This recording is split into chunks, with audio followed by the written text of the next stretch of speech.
अस्सलाम वालेकुम five class, कैसे हैं आप सब लोग। हमने कल पेज नंबर 11 की रीडिंग की थी। टॉपिक था द रेस्पिरेटरी सिस्टम। कल हमने इसका हाफ टॉपिक रीड किया था। आज हम बाकी का चैप्टर रीड करेंगे। हमारे कल के टॉपिक में हमने ये डिस्कस किया था कि जब हम हवा को अंदर लेकर जाते हैं, हम एयर को अंदर लेकर जाते हैं, हमारी जो एयर है वो नेसल कैविटी से होती हुई फेरेंक्स पे, लेरिंग्स पे, ट्रेकिया से होती हुई हमारे लंग्स में, ब्रोंकाई में जाते हैं और ब्रोंकाई में ये एल्वोलाई तक चले जाते हैं। फिर हमने ये डिस्कस किया था कि जब हम एयर को एल्वोलाई तक लेकर जाते हैं, एयर एल्वोलाई में जाती है तो वो एयर ब्लड में जाती है। एयर में से ऑक्सीजन को ब्लड में भेज दिया जाता है। ये हमने यहाँ तक स्टडी किया था। अब हम पढ़ेंगे कार्बन डाइऑक्साइड का। हमने ये बात की, जब हम सांस लेते हैं तो हम एयर को अंदर लेके जाते हैं, ऑक्सीजन जो है वो ब्लड में चली जाती है। बट कार्बन डाइऑक्साइड का क्या होता है, आज हम कार्बन डाइऑक्साइड के बारे में पढ़ेंगे। व्हेन यू ब्रीथ आउट, जब हम सांस को बाहर निकालते हैं, इट ऑपोजिट हैपन, तो ये इसके उल्टा होता है। जब हम सांस को बाहर निकाल रहे होते हैं, कार्बन डाइऑक्साइड हमारे नाक से, हमारे मुंह से बाहर निकल रही होती है, उस टाइम क्या हो रहा होता है, अब हम उसकी स्टडी करेंगे। Carbon dioxide from the blood is absorbed, जो कार्बन डाइऑक्साइड होता है उसे ब्लड से अब्जॉर्ब किया जाता है बाय एल्वोलाई। हमने ये बात की थी कि जो एयर है वो ब्लड तक जाती है, ब्लड में सिर्फ कार्बन ऑक्सीजन को भेजा जाता है, कार्बन डाइऑक्साइड को नहीं। अब हम यहाँ बात कर रहे हैं कि जो एल्वोलाई होती है वो ब्लड से कार्बन डाइऑक्साइड को बाहर निकाल देती है। ये देखें, ये ब्लड कैपिलरीज है, एल्वोलाई है, एयर सैक्स है। ये देखें, ऑक्सीजन अंदर जा रही है जबकि कार्बन डाइऑक्साइड को बाहर निकाल दिया जाता है। एयर में से ऑक्सीजन को अंदर ले लिया जाता है ब्लड से, और कार्बन डाइऑक्साइड को ब्लड से बाहर निकाल दिया जाता है, और इसको निकालती है एल्वोलाई। हमने बात की थी alveoli, air tiny air sacs होती हैं जिनको एल्वोलाई कहते हैं। And then travel through the trachea, फिर उसे ट्रेकिया में भेज दिया जाता है, लेरिंग्स में, फेरिंग्स में, to your mouth and nose way it leave the body.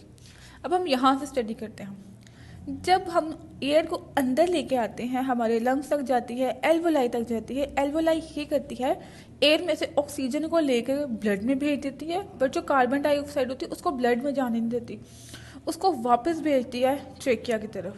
Trachea से होती होती वो लेरिंग्स में जाती है, फिर वो जाती है फेरिंग्स में, फिर वो नेजल कैविटी के थ्रू बाहर निकल जाती है। वो नेजल कैविटी के थ्रू नोज से भी बाहर जा सकती है, वो हमारे माउथ से भी बाहर जा सकती है। अब हम करते हैं अब नेक्स्ट रीडिंग एक्टिविटी की। अब हम स्टडी करते हैं एक एक्टिविटी को। इस एक्टिविटी को आपने परफॉर्म भी करना है और आपने चेक करना है क्या वाकई ऐसा होता है। Breathe out on the back of your hand, आप अपना हाथ लें, अपने हाथ के पीछे सांस को बाहर निकालें।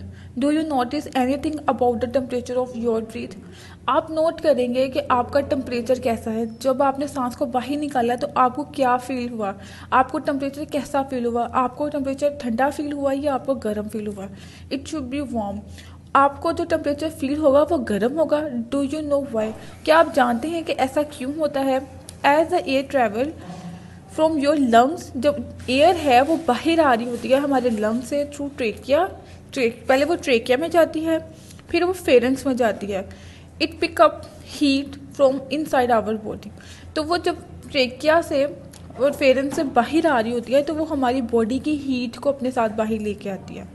सो even it really cold weather, जब हमारा टेम्परेचर भी ठंडा होता है, you may breathe in cold air, अगर आप ठंडी हवा में भी सांस ले रहे हो, but you will always breathe out warm air, तब भी आप गर्म हवा को अपनी बॉडी से बाहर निकालोगे।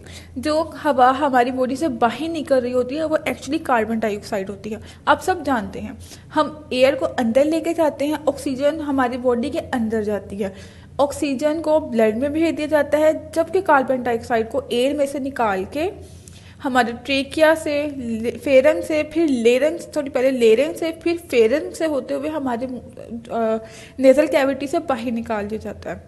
लेकिन जो कार्बन डाइऑक्साइड, जो एयर हमारी बॉडी से बाहर निकल रही होती है, उसका टेम्परेचर गर्म होता है। उसका टेम्परेचर गर्म इसलिए होता है क्योंकि जब वो नीचे से ऊपर तक जा रही होती है, हमारी बॉडी से बाहर आ रही होती है,